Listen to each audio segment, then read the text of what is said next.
কলিজার টুকরা ভাই দেশপ্রেমিক উসমান হাদি শহীদ হয়ে গেলেন, ঠিক কিনা?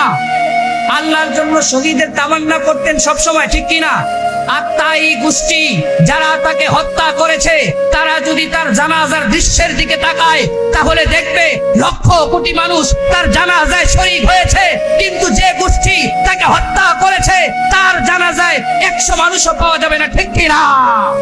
এমন দেশপ্রেমিক মানুষ দরকার ছিল, কিন্তু আমরা এমন দেশপ্রেমিক মানুষকে হারালাম।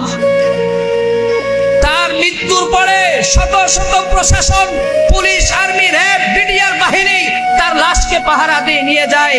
আমার আফসোস আর দুঃখ লাগে, হাদি জীবিত থাকা অবস্থায় যদি তার সেফটি আর নিরাপত্তার জন্য র্যাব দেওয়া হতো, পুলিশ দেওয়া হতো, আর্মি, বিডিআর দেওয়া হতো, তাহলে তাকে জীবন দিতে হতো না। কথা বলুন, ঠিক কিনা?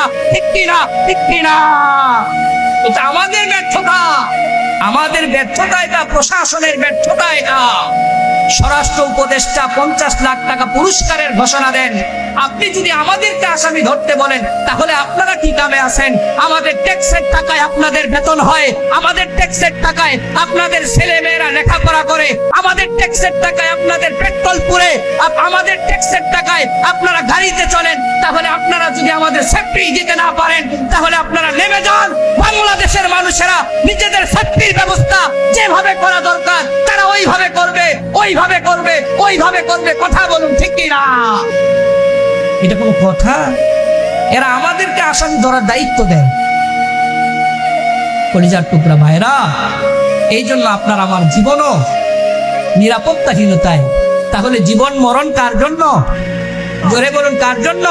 আল্লাহর জন্য। ইবাদত বন্দেগীও আল্লাহর জন্য। তাহলে রব্বুল আলামিন বললেন, গোলাম শোনো শোনো, ওই নামাজি ধ্বংস হয়ে যাবে যে অলসতা বশত নামাজে দাঁড়ায়, আবার যে মানুষকে দেখানোর জন্য নামাজ আদায় করে। আছে না নাই? কথা বলুন, আছে না নাই? তাহলে এমন নামাজি হওয়া যাবে? কি বলেন, যাবে?